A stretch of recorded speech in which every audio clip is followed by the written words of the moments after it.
Alors, je vais formuler la question différemment.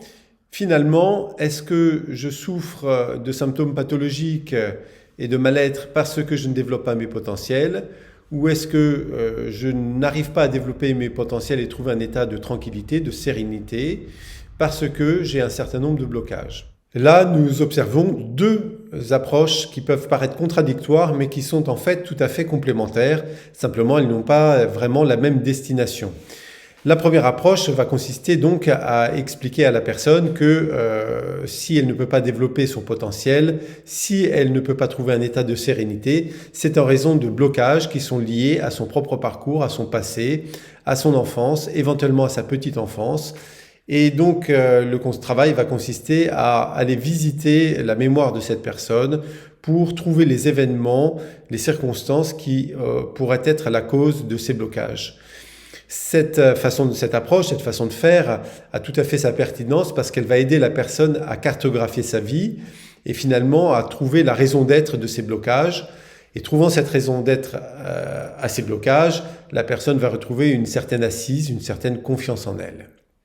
Néanmoins, cette approche pose plusieurs problèmes. Le premier, c'est qu'elle a tendance à pousser la personne à trouver systématiquement une réponse à ses difficultés dans son passé. Or, nous savons bien que nous avons très peu de marge d'action quant à notre passé, puisque justement, il a été vécu. Donc, nous n'avons pas vraiment de moyen de modifier la chose.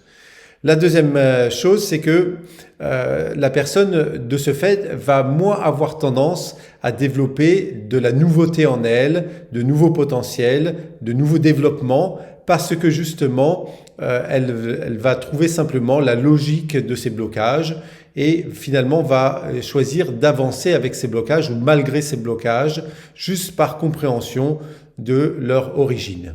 Il est fort à penser que la personne retrouve à ce moment-là les mêmes blocages ou des blocages similaires et à ce moment-là, elle va à nouveau regarder dans son passé pour approfondir ce travail, peut-être nettoyer ce qui n'a pas été tout à fait nettoyé ou ce qu'elle pense ne pas avoir été tout à fait nettoyé.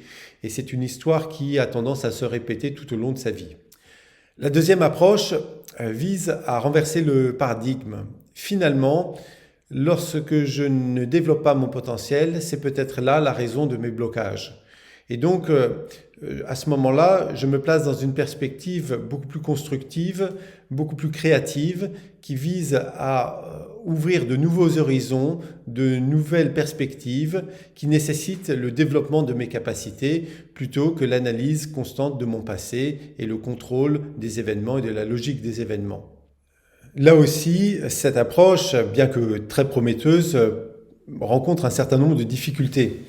La première, c'est que nous n'avons pas appris à développer nos potentiels, nous avons plutôt appris à nous développer en fonction de notre parcours, de notre contexte, de notre mémoire. La deuxième chose est que développer un potentiel nécessite une conscience de soi importante, c'est-à-dire une capacité à s'autodéterminer.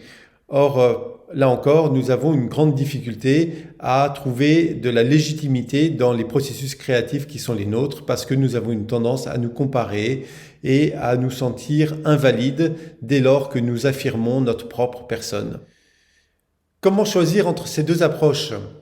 Alors tout d'abord, il n'y a pas besoin de choisir, nous pouvons tout à fait combiner ces deux approches en commençant un travail qui va consister à effectivement observer son passé, pour trouver une certaine sécurité, se rassurer, et puis dans un deuxième temps, commencer à orienter sa psychologie vers une approche plus créative.